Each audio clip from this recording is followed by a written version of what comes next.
Let's discuss the process of translation. Translation is the transferring of information from mRNA to the protein. Information is translating from mRNA to protein by codon. Codon की form में mRNA से protein के अंदर आपकी transfer कर दी जाएगी information. This process is known as translation. So first step of the translation is activation of the amino acid. So amino acid activate होंगी सबसे पहले, यही फर्स्ट स्टेप होगा, क्योंकि अमाइनो एसिड जब तक एक दूसरे के साथ नहीं जुड़ती है तब तक ट्रांसलेशन का प्रोसेस शुरू नहीं हो सकता.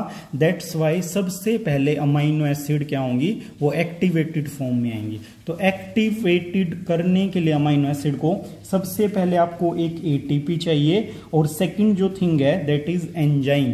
तो एटीपी और एंजाइम की हेल्प से आप अमाइनो एसिड को एक्टिवेटेड कर सकते हो. So amino acid plus ATP, amino acid तो होना ही चाहिए जब उसी को तो एक्टिवेट करना है, प्लस क्या होगा आपका एटीपी यहां से आएगा, और एंजाइम. इस एंजाइम को क्या बोलते हैं, अमाइनो असाइल सिंथेटेज. मतलब असाइल अमाइनो एसिड को असाइलेटेड कर देता है ये सिंथेटेज. सिंथेसिस उसको बना रहा है इसीलिए सिंथेटेज एंजाइम का नाम बन जाता है ये.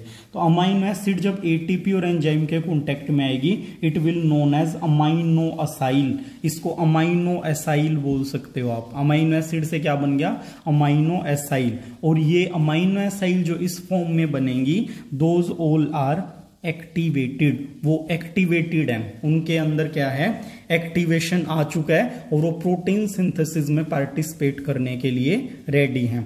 Second step of the translation is transfer of activated amino acid by tRNA. अब ट्रांसफर आरएनए आपको पहले भी बताया था जब इनके सिंथेसिस और स्ट्रक्चर का डिस्कशन किया था. उसके अंदर क्या होता है, टीआरएनए की एक स्पेशल क्लोव लॉन्ग का जो मतलब एक पीस होता है उसके जैसी इसकी स्ट्रक्चर होती है. इसमें 5 प्राइम और 3 प्राइम एंड इस फॉर्म में वो रोटेट होके यहाँ पे अपना स्पेशल स्ट्रक्चर बना लेता है टीआरएनए.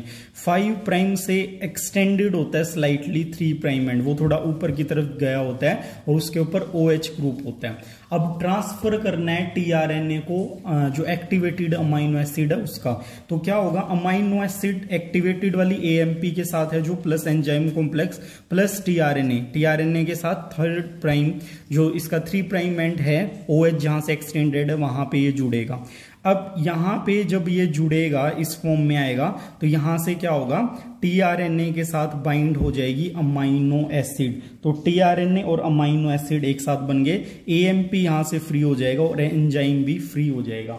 तो क्या देख रहे हो आप, एक्टिवेटेड अमाइनो एसिड जब ट्रांसफर आरएनए के कांटेक्ट में आएगी एएमपी और एंजाइम को रिलीज कर देगी और एक कॉम्प्लेक्स बना लेगी टीआरएनए के साथ. Amino acid in short tRNA के साथ अटैच हो जाती है. उसके बाद जो एक्चुअल स्टेप है प्रोटीन सिंथेसिस का वो स्टार्ट हो जाता है कि प्रोटीन सिंथेसिस कैसे होती है. तो third step is protein synthesis.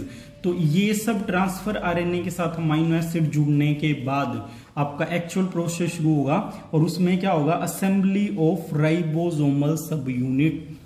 अब राइबोसोमल आरएनए आरएनए है जो आरएनए, ये टीआरएनए था, ये आरएनए है, और एमआरएनए से हम कोड को रीड करेंगे. अब इनकी असेंबली होना जरूरी है. तो असेंबली में क्या है, जो आरएनए होता है इसकी 2 यूनिट होती है, पहले भी बताया था, स्मॉल सब यूनिट, और एक होती है बेटा लार्ज सब यूनिट.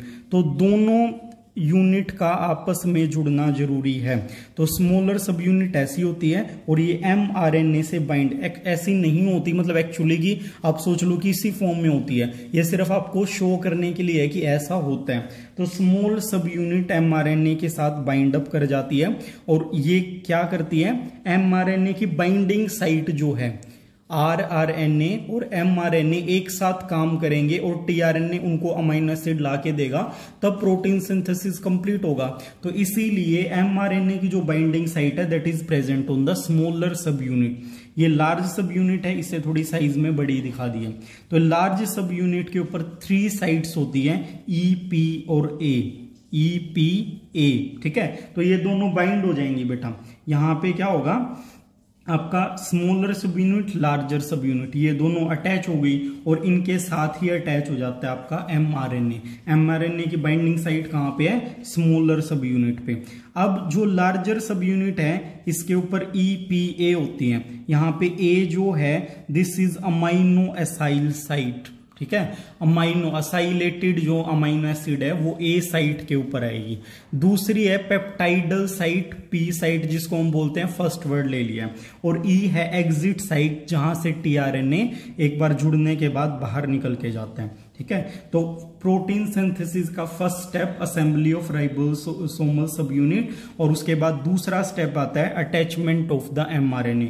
ये भी बता दिया कि स्मॉलर सब यूनिट के साथ जुड़ जाएगा।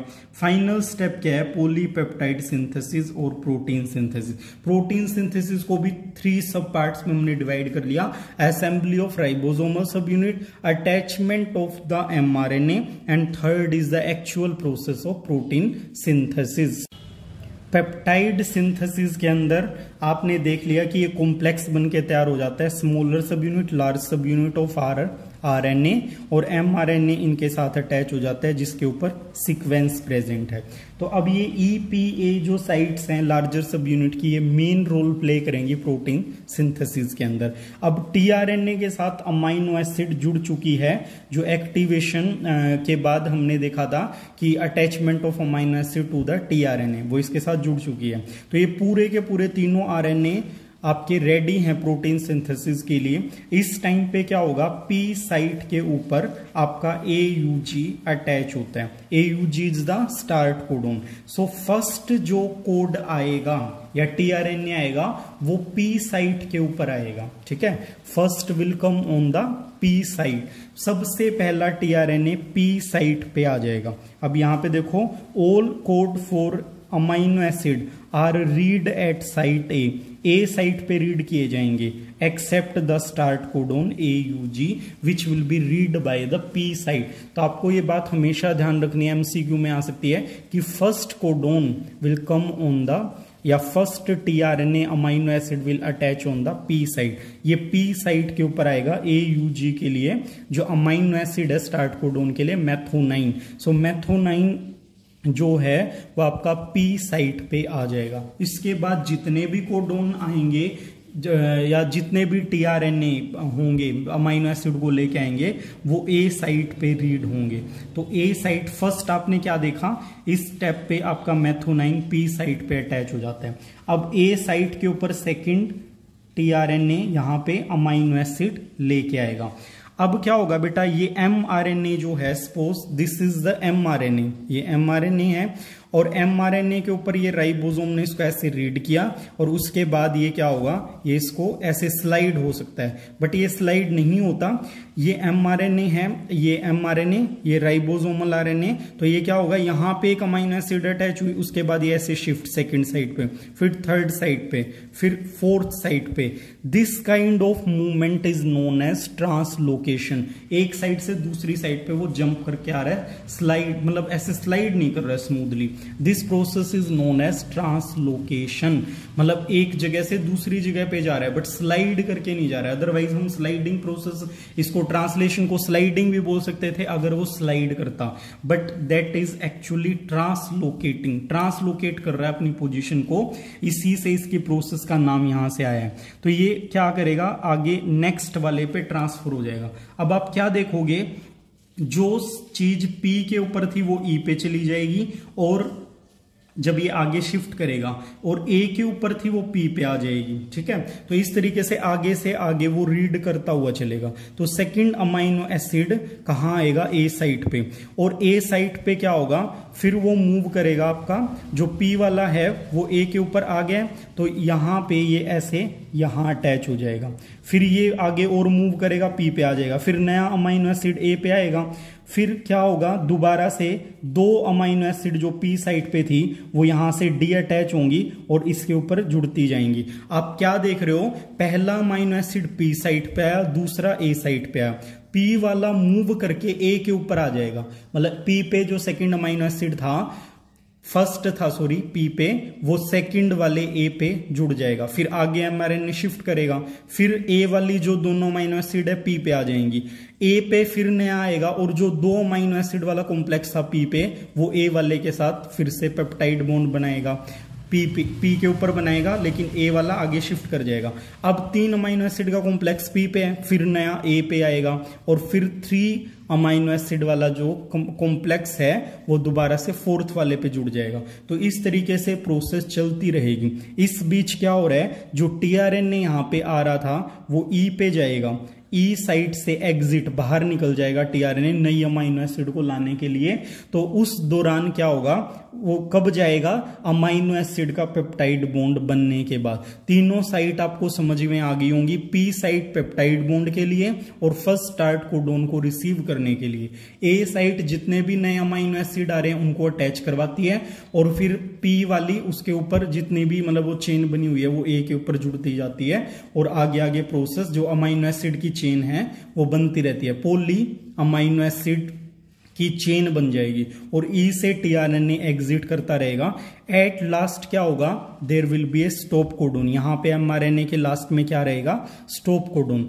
जैसे ही स्टॉप कोडोन आएगा उसके बाद क्या होगा, कोई कोडोन मतलब वो कोडोन जो है किसी भी अमीनो एसिड को कोड नहीं कर रहा है, इसीलिए वहीं पे प्रोटीन सिंथेसिस स्टॉप हो जाएगी, अमीनो एसिड की जो चेन है वो रिलीज हो जाएगी, इस प्रोटीन को प्रोसेस करके जहां भी इसकी जरूरत है वहां पे शिफ्ट कर दिया जाएगा और ये सारा का सारा जो कॉम्प्लेक्स है दैट विल डिसोशिएट। ये सारे एमआरएनए आरआरएनए सब की सब यूनिट सब अलग अलग हो जाएंगी।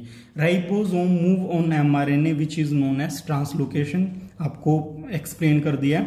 Before exit of tRNA from E site peptide bond is formed at the site P, ये भी बता दिया है कि ई साइट से टीआरएनए जब निकलेगा उससे पहले पेप्टाइड बॉन्ड बन जाएंगे। तो in this way protein synthesis is completed. एक जो छोटी सी चीज और आपको बतानी है दैट इज रिवर्स ट्रांसक्रिप्शन।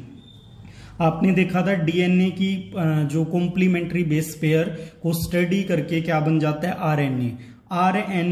कई जो आपके सपोज करो HIV वायरस है उसका जेनेटिक मटेरियल आरएनए है, तो कुछ ऑर्गेनिज्म का जेनेटिक मटेरियल आरएनए है और उनको प्रोटीन बनाने की जरूरत पड़ती है। सपोज करो कि HIV वायरस ह्यूमन बॉडी में एंटर करता है, हमारा जेनेटिक मटेरियल डीएनए है और उनका जेनेटिक मटेरियल आरएनए है, तो अब वो क्या करेगा, हमारी मशीनरी को ही यूज करना उसको, तो वो क्या करेगा, पहले अपने आरएनए की हेल्प से डीएनए को बनाएगा।